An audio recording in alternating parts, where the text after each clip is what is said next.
Hola, hola, ¿cómo estás? ¿Estás bien? Sí, yo también.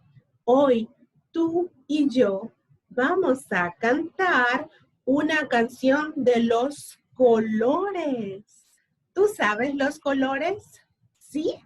Mira, yo sí sé mis colores. Ajá. Y hoy te los canto a ti. Este es amarillo como un patito. Cuac, cuac. ¿Sí?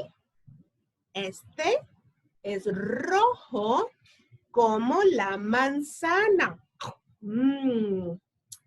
Verde como la ranita. Este es azul como el cielo. Ujú. Este de aquí es blanco como plup, plup, plup, plup, las nubes. Estas de aquí son negras, negro como las llantas. Sí. Este es café como el chocolate de Pascuas.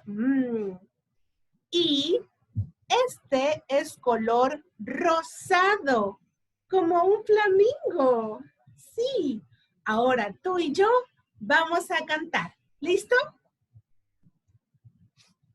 Mira y escucha.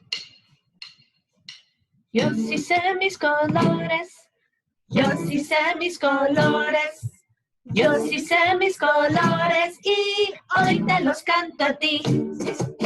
Yo sí sé mis colores, yo sí sé mis colores, yo sí sé mis colores y hoy te los canto a ti.